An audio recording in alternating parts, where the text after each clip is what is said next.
entrepreneur Andrew Young is trying to distinguish himself from the pack of Democratic candidates because he has some different kinds of ideas and policies that have gained him a kind of a cult following. He's here to tell us what he's going to do for you. Please welcome Andrew Young. Hey. Well, Mr. Yang, I was telling you I have a dear friend who's part of the Yang Gang and is riding very hard for you. So he's very excited you're on today. So I was first really introduced to you in the last debate, but there's a controversy going on right now because you accused NBC of cutting your mic off at times when you wanted to interject. NBC has denied that's happened, but it's a big conspiracy all over the internet. Can you clarify what happened? Well, I was only asked 2 questions over 2 hours, and that's, there for everyone to see.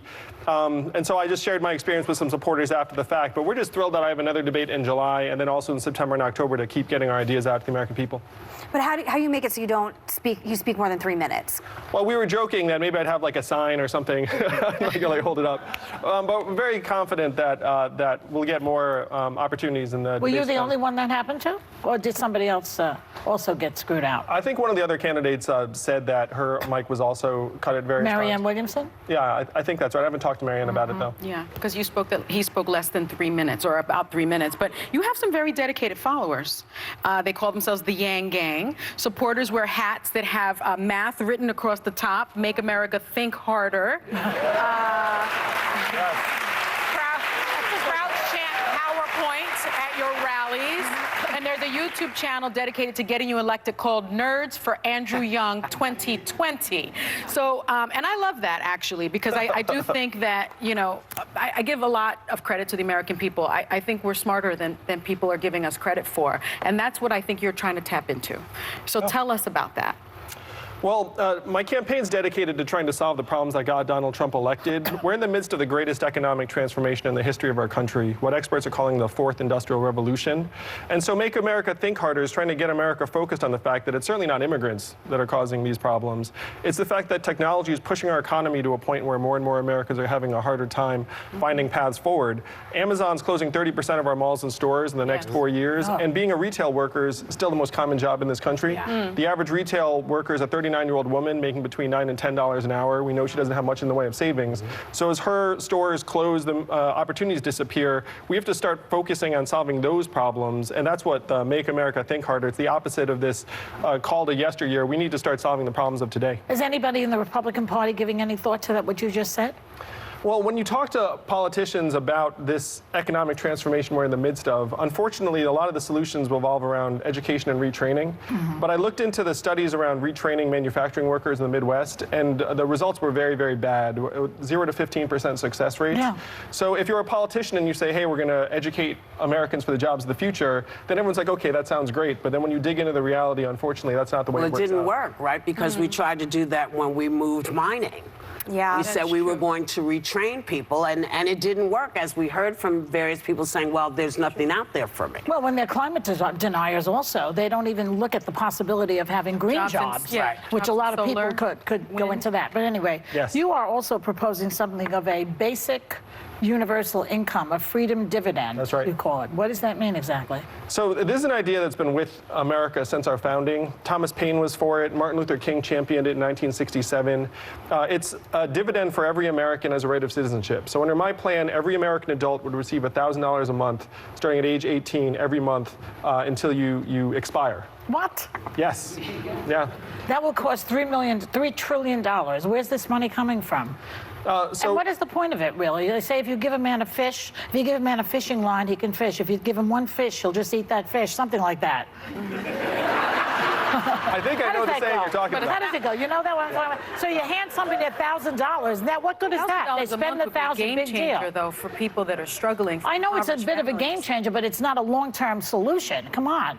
It actually would help build a more human-centered economy, what I call the trickle-up economy, because it would allow more people to do the kind of work that they want to do, including people like my wife, who's at home with our 2 young boys, one of whom is autistic.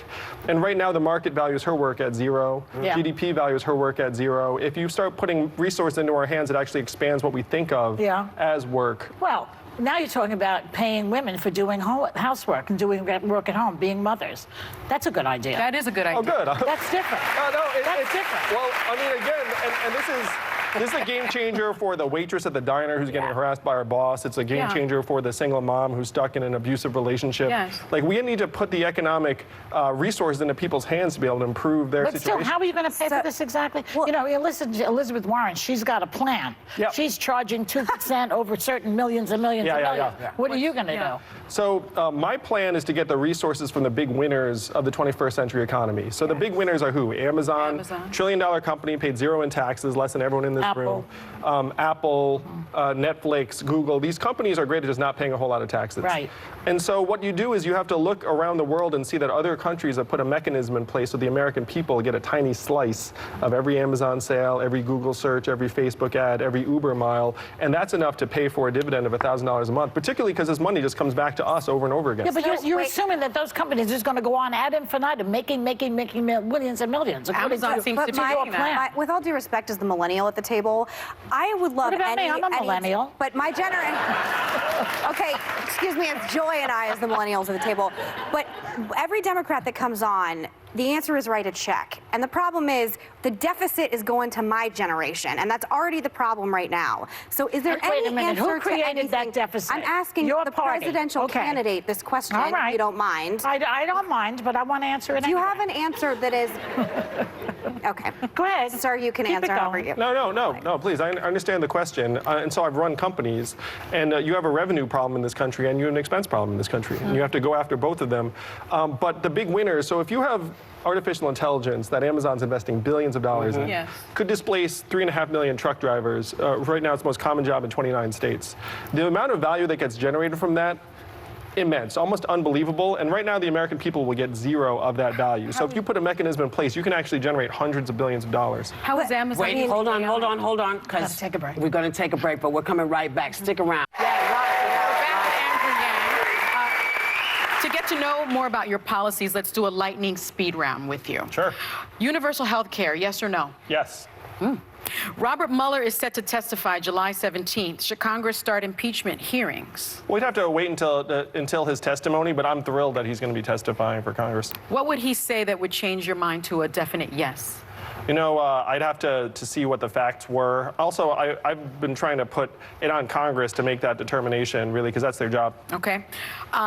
Closing the wealth gap, especially when it comes to the African American community. Reparations a part of that?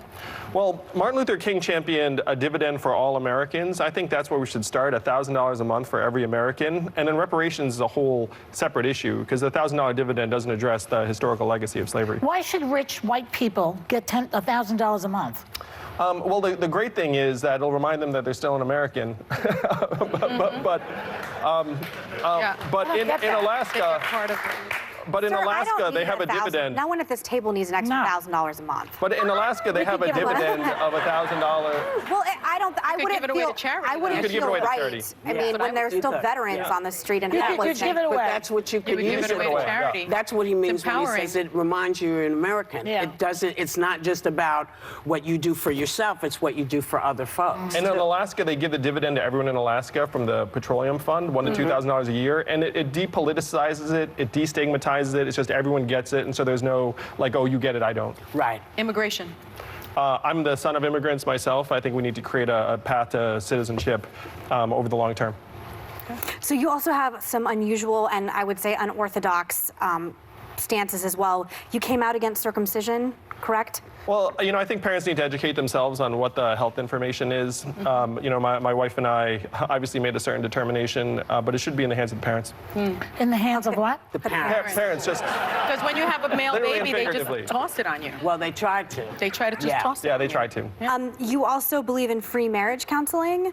Yeah, the data shows that if you grow up in a two-parent household, certain outcomes are more likely. And so from a societal perspective, it makes perfect sense to try and keep couples together if they want to stay together. So would that just be like a social worker for every couple in America? Well, it'd be like a marriage counseling, you know, stipend essentially, where it's like if you decide to seek mean- marriage counseling, then they can just go and get paid by. My the version program. of marriage counseling is drinking Jack Daniels, shooting some guns, and hanging out. So, like, my version At is each different other? than it works. No, just like going to a range. So I'm just saying, like, this universal a peg for every hole is always my problem with the left right now. There is not every American is different. Every American does things in different ways. Oh, yeah, so I completely. would say, I don't know. You also believe in staffing a White House psychologist. Yeah. Now that's an idea. That's a good one. Thank you. I'm not mad at that one. That's fine. Oh, good. Well, we need to destigmatize mental health issues in this country generally. And so if we have a psychologist in the White House, I thought it was a good idea before the current administration. Do you think that he's capable of even doing such a thing? You know what? It doesn't even matter. Thanks. We'll to have one in my Andrew. administration. That's right. Thanks to Andrew Yang. Really interesting. Yeah. I'm going to keep an eye on you. We'll be right back.